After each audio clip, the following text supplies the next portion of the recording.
Good. So forget about everything I said before. The beginning of our Torah reading, 738, is in the Eitz Chaim. It's chapter 25 in Leviticus, if you're looking at some other source like Sefaria or something else like that. Let's read the first section, which goes through verse 7, from verse 1 through verse 7. Is it a coincidence that it's a 7-verse section talking about the 7th year? I don't know. Would somebody please volunteer and then to read and unmute yourself and read for us? Anybody ready to do that? I'll read. Thank Sure. you. I'll read. Eileen, you want to? Okay, Yeah. Eileen, you can go ahead. Okay, good. The Lord spoke to Moses on Mount Sinai, speaking to the Israelite people, and say to them, when you enter the land that I assign to you, the land shall observe a Sabbath of the Lord. 6 years you may sow your field, and 6 years you may prune your vineyard and gather in the yield. But in the 7th year, the land shall be a Sabbath of complete rest, a Sabbath of the Lord. You shall not sow your field or prune your vineyard. You shall not reap the aftergrowth of your harvest or gather the grapes of your untrimmed vines. It shall be a year of complete rest for the land. But you may eat whatever the land during its Sabbath will produce. You, your male and female slaves, the hired and bound laborers who live with you, and your cattle and the beasts in your land may eat all its yield. Okay, thank you. So some of us may hear echoes in this section of the law of Shabbat itself as found in the Ten Commandments.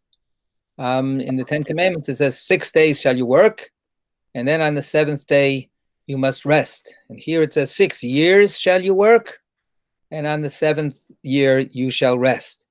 To be perfectly clear, the differences of what kind of work and rest there are between the weekly Shabbat and the Shabbat year is important. It's you don't spend an entire year not doing all of the things that you don't do on Shabbat. Shabbat during the week is a much more all-encompassing set of restrictions about what not to do. You're not allowed to do all kinds of constructive work. Basically, the 3 categories of work that the rabbis defined were work that has to do with making food. So, for instance, cooking is traditionally forbidden on Shabbat. If you want to eat cooked food, you got to cook it before Shabbat. So making food preparation is limited. All kinds of things having to do with shelter and with clothing. You're not allowed to sew on Shabbat. You're not allowed to cut threads and so on and so forth for the purposes of making a garment, or cutting wood for the purposes of building a house. So, and the final idea is civilization itself, culture and civilization. So you're not allowed to write, and you're not allowed to do commerce. You're not allowed to transport goods from one place to another. So these are the 3 basic areas of life that are being limited on Shabbat, according to the rabbinic elucidation of the very vague term in the Torah. Torah says, don't do any work, malacha. What does that mean? What kind of active, thoughtful, constructive work is that? So the rabbis understood it meant having to do with all the things that are worthwhile and meaningful and important to do for 6 days. All of the needs that human beings basically have, plus more, right? Food, clothing, shelter, civilization. All of that on Shabbat, you pull back. Here, the work that you're pulling back from is very specific, right? What's the work that we're pulling back from? What are we not doing?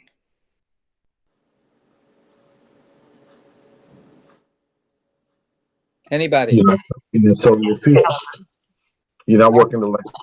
Yeah, it's hard to hear you. You're a little bubbly, garbled or something. You're not working the land. Right. So you're not working the land. That's the limitation. So you can build a house, you can cook all the food you want, you can write a novel, you can do everything, but you can't work the land. That means you can't plow the land and plant things, and you can't harvest, right? You can't harvest all of the stuff that the land produces. That's the focus here. What's the point? Why is that so important for the Torah? Is this a sabbatical for the person or for the country or for the world? Right. Who is this? Who's supposed to be benefiting from this? And we assume it's for a benefit. The Torah doesn't do things just to make us suffer, despite what some people might think. What Alan is focusing on is a couple of times in our verses, we have what this Sabbath is all about. So in verse 2, the very end of that verse says, V'shavta haaretz Shabbat Lashem. Right? The land shall observe a Shabbat, shall observe a resting. That's a Shabbat for the eternal. Okay, so that's one place we have some kind of indication of who's this for, what's this about. But then if we look at, and we have it again in verse 4, right? Shabbat Shabbaton yiyeh la'aretz. It shall be an absolute resting, an absolute Sabbath for the land. Shabbat Lashem, a Sabbath for the eternal. Then we have a kind of a vague statement in the next verse 5, right? Where it says, Shnat Shabbaton yihiyeh la'aretz. It shall be a year of complete rest for the land. And then there's one more place, that verse 6, V'haita Shabbat ha'aretz lachem le'ochla. The translation here is paraphrastic, but you may eat whatever the land during its Sabbath will produce. The literal way that syntax of the verse is, and the Sabbath of the land shall be for you, so that you can eat, etc., etc. So we have three different ways that the Torah presents in this very short section who or what the Sabbath is for. So can somebody chime in, expand any of those things? Any of those things speak to you, or is there a problem with any of those things? So I think it's interesting because the land may still produce. The land might actually still be doing something, but if the land does produce something that's edible, it will be the land's choice, if you will. And it won't be something that we impose on the land. So it's like ceding control and letting the land do its own thing. Right. That's part of that letting go that I was saying before, right? You're not going to be the boss here, right? So even though it's the land that's resting, the land actually may not rest all that much, right? It may produce, it's going to produce perennials, it's going to produce all kinds of stuff that is just naturally been implanted in the earth all of this time. And the earth doesn't depend on human beings in order not to be barren. You know, on the contrary, we're learning more and more that nature flourishes if we don't mess with nature. It's when we want to start doing things to nature, we start decimating forests, and we start, completely destroying ecosystems. But nature by itself does really well. So the Sabbathing, the resting of the land, is said here, to be dependent on us, right? That's the beginning. 6 years you shall work the land, but on the 7th year, let the land alone, right? So the land working is really us working the land. And it comes back again to that question. So whose benefit is this law for? Is it for our benefit? Is it for the land's benefit? Is it for God's benefit? Or some combination? What's so good about this rule? I mean, it's actually a tough rule to follow. Why is the Torah insistent on doing this? Yeah, Lynn. Rabbi, this is not the answer you're looking for, but I'm reminded of I'm reminded of the Dust Bowl in the United States in what was it, the 20s or the 30s, and it was completely man-made because the people overworked the land and over cleared the forests. And so I would say it is for our benefit that if we let the land rest, it will yield more to us when we go back to it. That's what I would. Right. The land that, the Dust Bowl years were this horrific devastation and desolation that was brought about by our over farming and our just constantly pushing. And then the suffering was not simply that the land looked awful and didn't grow anything, but, millions of people, lost their homes, lost their livelihood, starved. It was actually a living example of what the next Torah portion says. If you don't follow my laws, here's what's going to happen. You're going to be exiled from your homes. You're not going to have things to eat. You're going to be miserable. Your children are going to be separated from you. All of the social disintegration that is described in Bechukotai happened, for instance, in the Dust Bowl years, where families were totally destroyed, uprooted, and it was a terribly tragic period. But it was brought about by this kind of like arrogant, overweening push to get more out of it, And of course, a lot of those people that were farming didn't even have the say-so about it because they were tenant farmers. They were actually answering to landlords who were pushing them because they wanted their profit. They wanted their percentage. And they kept on, making it harder and harder for people to get by until the whole system collapsed. Sounds familiar. So yeah, there's a synergy here. There's a kind of a cooperative system where the Torah is basically saying what's good for the land is going to be good for the people. What's good for the people is going to be good for the land, but only if the people take the land's welfare into consideration. What this picture gives us, as Sarita said, the land is still going to give us food, but it's going to be a much less controlled environment. It's going to be a natural environment. When in a natural environment, I don't control what's going to grow where. Nature controls what's going to grow where. If I want to eat, I can't be sure, as I am during the rest of the year, as much as a farmer can be sure about anything. But when a farmer plants wheat in their north, field, that's what they know is going to be in their north field. When they plant, berries or something in something else, they're controlling what grows where. When you deal with nature on its own terms, then what does the human being have to do in order to get their food? They have to travel around. They have to go from place to place. They have to go look for the food. They have to forage.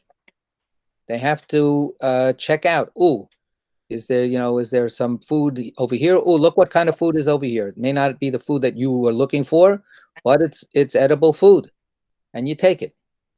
So the land will offer what it will offer, and then everybody can go and get the food. They are prohibited from collecting it as a monopoly. That's what that verse means when it says, verse 5, you shall not reap the aftergrowth of your harvest. Right? In other words, the reaping is an organized effort to get all the stuff that's out there and just collect it for yourself. Instead, you have to leave it for everybody. The fields are open. And who are they open for? Right? They're open for verse 6. It'll all be there for you to eat.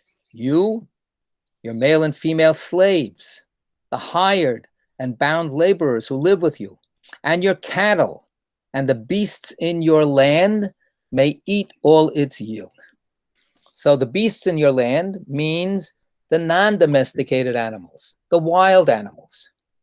So the picture that the Torah gives us for this period of time is that everything is basically one gigantic natural free-for-all. Everybody gets the food from wherever they can find it, and nobody can control this area of land and say, I'm taking all the food from here, get out of here. Interestingly, it talks about, it includes a comment about your hired laborers. Mm-hmm. In other words, the expectation is that you don't furlough, you don't release your laborers. In other words, you keep paying them, you keep housing them, and you keep them within your household, even though you're not getting any income from the land, from your business. You still got to hold on to it. A lot of parallels to what we're experiencing today. Exactly. Perfect. Very, very to the point. What this picture is saying is we've got a web of interrelationships with each other, and we may have actually, control over certain people. They owe me labor. They're contract laborers. They're working for me because they have to work for me because they never paid their debts. We have that in the book of Exodus. So I have to feed them. I have to give them shelter. They're my tenant farmers, so to speak. But guess what? Even though I no longer have exclusive control over my fields are open. Everybody and anybody can go and eat in my fields, including the deer, including the wild boars, including the mountain lions, including anything and everybody. But I gotta let my workers have what they need to eat also. So everybody is supposedly being taken care of.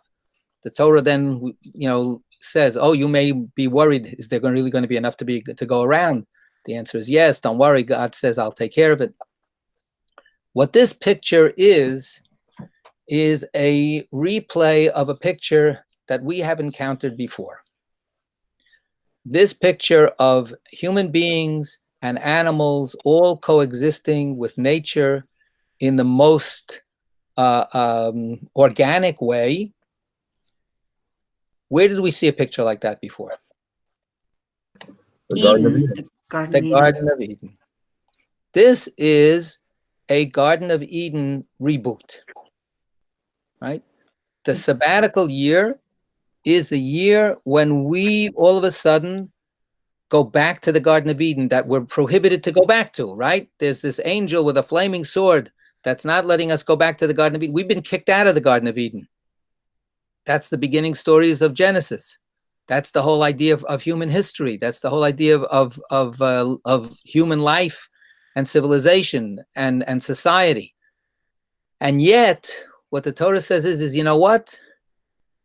For 1 year, every 7 years, you're going to go back to the Garden of Eden.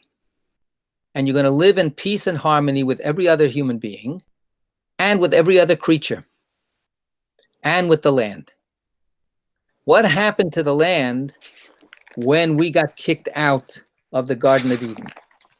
Let's look for a second at if you have the Yetz Chaim with you, otherwise just listen to what we have here. It's Genesis chapter 3, and let's look at verses 17 and 18 and 19. Okay, so it's on page 22 in the Yetz Chaim. Eileen, do you have it? Do you have access to that? Oops, I just lost it. You just lost it. Yes, I have it. Now you have I it. have it. So can you please read that to us? It's from the top of the page. Sure. To Adam he said, because you did as your wife said, and ate of the tree about which I commanded you, you shall not eat of it. Cursed be the ground because of you. By toil shall you eat of it all the days of your life. Thorns and thistles shall it sprout for you, but your food shall be the grasses of the field. By the sweat of your brow shall you get bread to eat, until you return to the ground. For from it you were taken. For dust you are, and to dust you shall return. Okay. So there's this very, very, very brutal statement by God that says, you know what? You disobeyed my commandment. I told you not to eat from that tree, and you did. And therefore, you're getting kicked out of the garden, number one. And number two, I'm not going to kill you, which is what I threatened to do to you before. But what I'm going to do is I'm going to curse the land. And from now on, your relationship to the land is going to be so problematic. You need to eat. And instead of the land just offering it up for free, which is what happened in the Garden of Eden, except for that one tree, which everything else was, the aisles were open, right? It was all super special bargains. You could have anything you wanted, and you took the one thing that you weren't supposed to take. But everything else was free.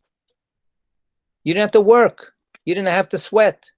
You could just eat whatever the heck you wanted. And that's what you lost.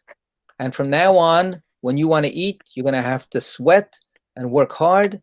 And half the time when you work the land is not going to reciprocate. The land is not going to bring you what you want. You're going to have failed harvests. You're going to have, crummy crops. You're going to have all kinds of troubles because it's a tough world out there, thanks to you. So that's what God says is the reality, starting from losing that mythical fantasy Shangri-La that was the Garden of Eden. Now, if we compare that to the picture that's being pictured in our Torah reading, it's a complete cancellation of all of that. Instead of the land being cursed, the land is doing a Sabbath for God. The land is producing food that you can eat without any struggle. Everybody's wandering around free and clear, and everybody can take what they want. So there's a complete reversal of the natural order that will actually still obtain the other 6 years. Yeah. So I'm thinking that there's a condition here as well, and that you don't start the sabbatical year by hoarding. So there, just as in the Garden of Eden, it was you could take everything, but don't eat of that tree. Here, you can gather, but don't start out by hoarding.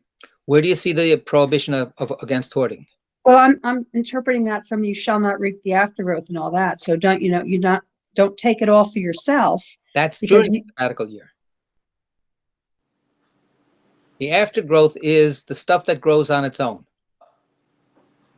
Right? Oh, okay. I was thinking of this as, actually, it's elsewhere, right? When when you reap, you don't kind of, you don't completely right. divest the land of everything. That's every year. Right. That's every year. That's one of the ways that we have a safety net for poor people. That you can't go back once you've harvested the land. You can't go back and do a second harvest and pick up all the stuff that you left behind that you forgot. That's the leket shikha, the corners of the field, and the stuff that you left out there. If you have a sheaf that you didn't put on the truck, you have to leave the sheaf there for the poor. That happens every year. That's one of the ways that the Torah guarantees that there should be some kind of support for poor people. But on the other hand, while you're harvesting, you harvest as much as you can. You don't just harvest what you need for your own little family. You can get, during the rest of the 6 years, if you have a bumper crop, harvest it. Absolutely. Put it in. And in fact, that's what's going to happen here. What's going to happen here is God says you're going to have so much food that you will be able to put aside in your granaries and in your storage houses for the other years, that you'll be able to eat off that stuff too, even into the 8th year, when you're waiting for the harvest to come back up after the sabbatical year is over and you start planting again. There's going to be a waiting period. Where you're going to be able to eat? The answer is you're going to have leftovers. You're going to have plenty of stuff that you've been able to hold on to. But there is an interesting place where we weren't allowed to hoard. Does anybody remember when we weren't allowed to hoard? The manna. Yes, exactly. Right? When we were given not the earthly food that we needed, because we were in the wilderness, we were in the desert, and everybody said, what are we going to eat? And God says, I'll give you bread from heaven.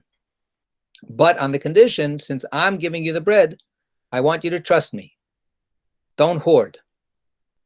I'm going to give it to you today, and then eat what you need for today. Tomorrow, I'll give you some more. Right? So don't be a hoarder. Don't go and start putting stuff away. Guess what? It's not going to work. If you stash away some stuff from today for tomorrow because you don't believe you're going to get anything tomorrow, it'll spoil. Except for Shabbat. Here we go again. Right?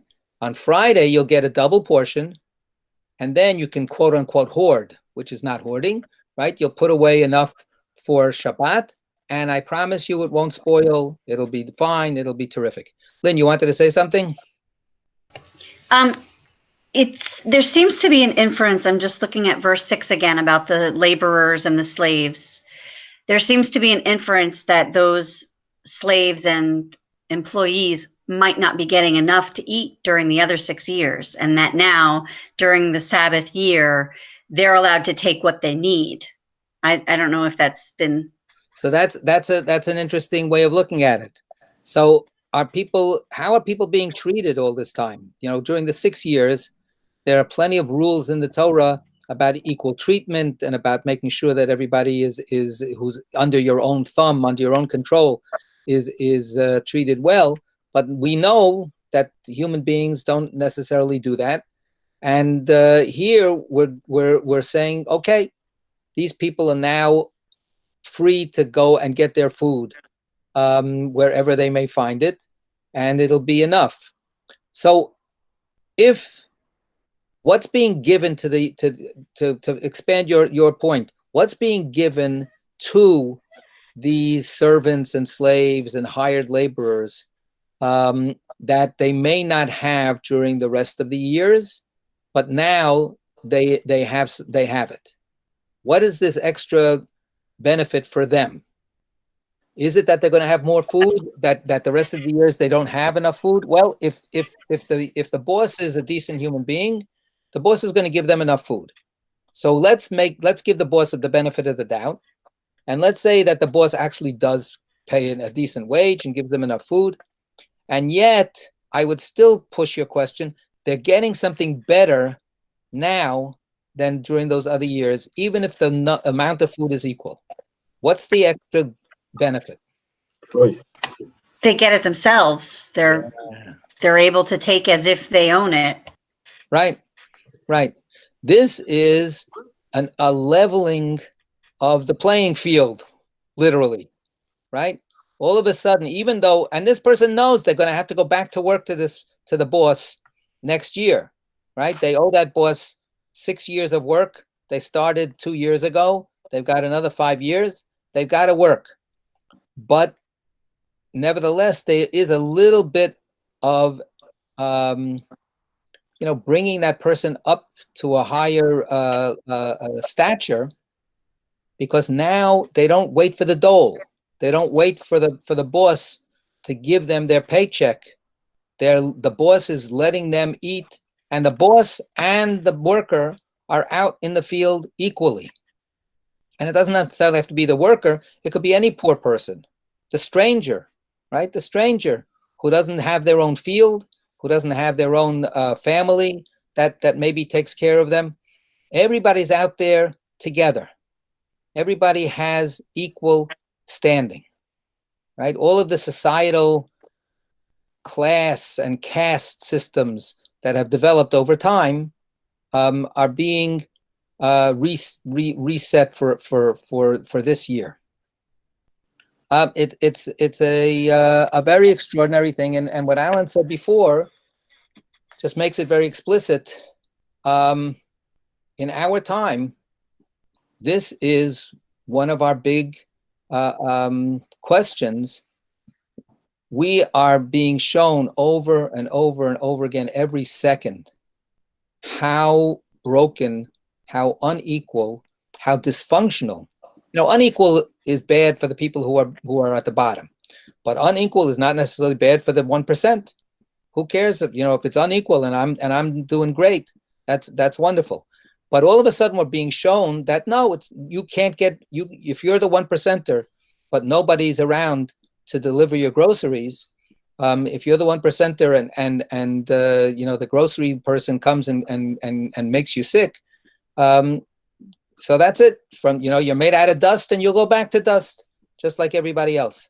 We're learning that we really do, in some very basic, fundamental way, we are all connected in the most equal way with each other. And if we don't treat ourselves that way, we're going to pay a terrible price.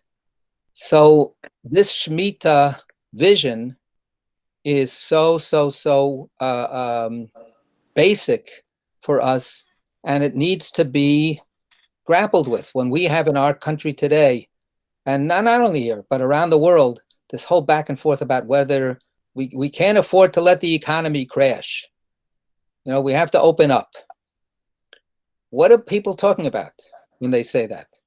They're not talking about that they want every single person to have, enough money to pay the doctor, enough money to pay their bills, enough money to have a place to live in, enough money to be able to travel to work. That's not what they mean when they say that we can't let the economy crash. What they mean is we cannot afford to let people not make a profit off other people, because there's enough resources out there during this time of terrible suffering.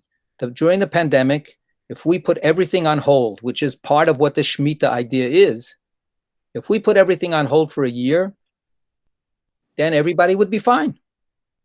Then the people that usually are trying to make millions and millions of dollars, so they won't make millions of dollars, but they're not going to go poor because everybody will be taken care of. Everybody will be fine. And if you have savings, wonderful. And if you don't have savings, you'll still at least be safe. So the economy is this anti-Shemitah idea.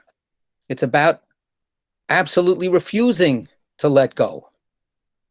And we had it. I editorialized about it last week or the week before here in Montclair, when there was a passage of an ordinance that protects tenants, a rent control ordinance. It was now put on hold because the landlord organization was so up in arms that, oh my God, you're going to tell us how much of a profit we can make? We're not talking about that they can't make a profit. They can make a profit. The ordinance protects them to be able to make a profit, and it protects them to recoup their costs. And if they fix a house, they can recoup their costs. None of that is the issue. The issue is, can you, say, okay, you're paying $100 a month. From now on, you're going to have to pay $1,000 a month. No, rent control. There has to be a limit. And they thought this was so outrageous. What an infringement on their property rights, that they sued. And now there's an injunction that's stopping this ordinance from being implemented. It's all for the sake, not of the well-being of human beings, but of profit. It's about unfettered profit. And we've let that happen in Montclair. Good old liberal Montclair has actually voted down rent control laws for a generation. It came up a couple of times for vote, and it was defeated. And that's what they want to do again. So they're suing to stop this law from going into effect, so that they can organize a referendum to be put on the next ballot, because they're sure that all the poor people won't go to vote, and they'll organize themselves really well and they'll defeat the ordinance, and there won't be rent control. What a victory. What a victory for humanity. So this is our issue. This is every single person's issue. The well-being of a society does not ride on the ability of people to make profits over and on the backs of human beings. That's not the well-being of society's condition. And we need to recognize that. We need to not let that happen by turning away and not paying attention to it. Yeah, so that's my editorial again. Let's go for a little bit longer in the text, because this vision is not finished. This vision has another couple of really important components. So now we're on verse 8 on page 739. Go ahead, Eileen, please. You shall count off 7 weeks of years, 7 times 7 years, so that the period of 7 weeks of years gives you a total of 49 years. Okay. Then so you let's shall stop. Wait. Stop. Time out. I preserve my right to interrupt. So let's just for a second hear the echo of what that law is saying, right? 7 and then 7 sevens. Does that remind us of anything? Omer. The Omer. That's what we're doing right now, right? Right. We're in this period called counting the Omer, and counting the Omer is very similar. After we get out of Egypt, we're supposed, and after, again, from year into year out, after we celebrate getting out of Egypt, after the first day of Passover, the Torah tells us you shall count 7 weeks. Each day, count the day 7 times 7 to make it 49 days. And then what happens on the 50th day? Shavuot, the holiday of Shavuot, the holiday of the harvest season, and the holiday of getting the Torah, right? So there's this culmination, so it builds up. Here we have the same structure. 7 years are counted, and the 7th year of each of that counting of sevens is a Shabbat. And then we do 7 times 7, 49 years altogether. And then what happens? Okay, verse 9. Then you shall sound the horn loud in the 7th month, on the 10th day of the month, the day of atonement. You shall have the horn sounded throughout your land, and you shall hallow the 50th year. You shall proclaim release throughout the land for all its inhabitants. It shall be a jubilee for you. Each of you shall return to his holding, and each of you shall return to his family. That 50th year shall be a jubilee for you. You shall not sow, neither shall you reap the aftergrowth or harvest the untrimmed vines, for it is a jubilee. It shall be holy to you. You may eat only the growth direct from the field.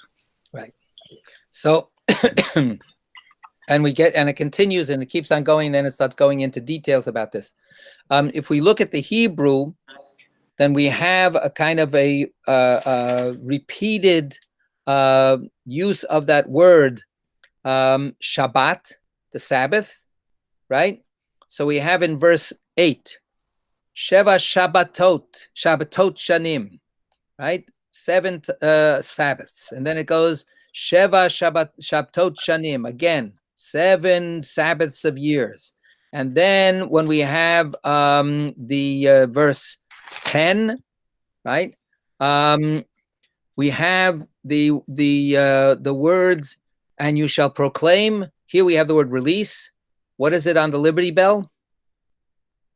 Liberty. Right? Liberty. This is the verse that's on the Liberty Bell. And you shall proclaim liberty throughout the land and to all the inhabitants thereof. That's the old King James translation. So that's on the Liberty Bell, and that's this verse. So the inhabitants is the word Yoshveha. And then what does it say? Vishavtem, and you shall return. Tashuvu, you shall go back, you shall return. And then we have again in, that's it. And then we have it later again in verse 13, Tashuvu. The word Tashuvu, the word Shabbat, the word Yoshveha, there's this kind of alliteration type of connection, but it's also deeply connected in terms of the meanings of the word. It's not just rest, desist from work. There's a freedom here and a freedom to go back to your origins. And what this means is that, what to Lynn's point from before, remember all those servants and slaves? Guess what? The sabbatical year doesn't free them, but if they go through 7 sabbatical years, then they go free. Then that's it. And where do they go? I was just on a phone call today. We had a conversation with freeholder Brendan Gill. He's the head of the freeholders that are in charge of Essex County. And we talked about it also earlier this week. We had a meeting, the Interfaith Clergy, the Faith in New Jersey group, had a meeting with Representative Donald Payne Jr., who's the congressman for a lot of Montclair and a lot of Newark and from Essex County. And one of the questions that we brought up was re-entry. So there's this scandal that we are sitting on right now, that people that have been rounded up by ICE and people that have been rounded up to be in prison altogether are in a hothouse of sickness, right? If we think about how we are socially isolating and how we're taking care of ourselves and being so cautious about how we are able to maintain our personal hygiene and coming in contact with anything, well, guess what? In prison, that's all, forget about it. In prison, it's not going to happen. So if there's any sickness, it can spread like crazy. So there's been a big push to get people out of prison. Now, obviously, you don't want serial murderers, put out on the street, but the immigration and customs, people are rounding up people for nothing, right? And then they throw them into the jails. And then they have no adequate hygienic situation. They have no medical care. So we want to get them out. But then what if they get out? Where do they go? What would happen if they re-enter society? Then what are they supposed to do? Wander the streets? What's going to happen to them? So the demand is that the aid bills that are being passed, one after another, also have to take into consideration that for the good of all society, somebody that's being released from prison or somebody that's been released from detention because they're an immigrant, they need to have some place to go. Well, that's what this Jubilee year says. Everybody has a place to go. Everybody goes back to their home. This is, of course, this mythic image that the Torah has, that when we got into the land of Israel, every single person was given 40 acres and a mule. Every single person was given their own homestead.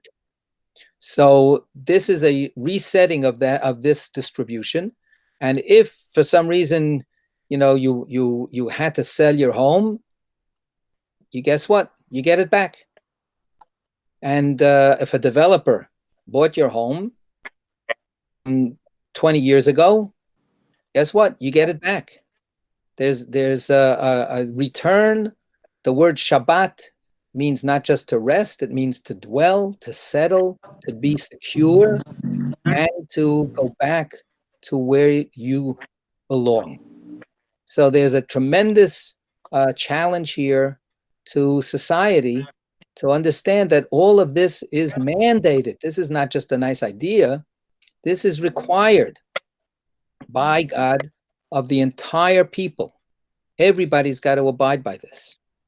So let's look at and then the rest, as the Torah keeps on going, it says, well, yes, once you know this, then you need to structure society the rest of the 6 years to take this into account. So if you're going to buy somebody's field, just realize that as soon as the Jubilee year comes in, you're going to have to give that field back to that person. So take that into consideration in terms of your plans of how to use that field. So there's all of that discussion in the Torah reading. We have a few minutes to conclude. So let's look, Eileen, please, if you can start from verse 20 on page 741. Okay. And should you ask, you know what? Let's start from 18. You shall observe my laws and faithfully keep my rules, that you may live upon the land in security. The land shall yield its fruit, and you shall eat your fill, and you shall live upon it in security. Notice that should you ask, is repeated. This is a reassurance and a reassurance and a reassurance. Go ahead. And should you ask, what are we to eat in the 7th year, if we may neither sow nor gather in our crops? I will ordain my blessings for you in the 6th year, so that it shall yield a crop sufficient for 3 years. When you sow in the 8th year, you will still be eating old grain of that crop. You will be eating the old until the 9th year, until its crops come in. And that goes back to that idea of keeping things and preserving it so that you'll have plenty to eat. Go ahead. But the land must not be sold beyond reclaim, for the land is mine. You are but strangers resident with me. Throughout the land that you hold, you must provide for the redemption of the land. Okay. So that verse is a verse that I spoke about in Torah Sparks. But God's message here is that if you think that you have property rights, whatever rights you have are the rights that I decide. I am the ultimate landlord of the earth, and everything that you're doing is by my permission and by my direction. So never think that you can sell something. This is, one of the definitions of ownership is that if I own it, I can do with it what I want, and I can sell it to somebody else if I want, right? When we have people that try to buy a house, for instance, or sell a house, if there's a lien on the house and they can't sell it, that's because they don't have clear ownership. They don't have clear title. When you have clear title of something, then you can sell it. So now God says, guess what? You don't have clear title to the land. I own the land. I have a lien on the land all the time. You are merely Geirim v'Toshavim. You are aliens, strangers, and sojourners on this land. Those words were said by Abraham when Abraham first tried to buy a plot of land. He had nothing. He had no holdings in the land of Israel. And now his wife Sarah has passed away, and he has to bury her in the land, in the earth. And he doesn't have a piece of earth to his name. And he says to the people of Chet, the Hittites, Bnei Chet, he says, I'm a sojourner and an alien, a stranger. Ger v'toshav anochi imachem. I am with you. You see me as an alien, as an other. Tnu li achuzat kever. Can you please give me a piece of land? God now says, guess what? Even after I promised the land to Abraham, I promised the land to you, I promised the land to the Jewish people forever and ever and ever. And yet my promise is still only a loan. It's still my land. You are just strangers and aliens living here by my permission. Something very humbling and something that would require us to take, stock of how we treat the land and how we treat each other. So that's it for tonight. Anybody have a closing comment or something that they want to bring up? All right. Well, we'll get back together, I hope, next week. Take care. Thank you. Thank you. Thank you. Shabbat shalom. Thank you. Shabbat shalom. Shabbat shalom to everybody.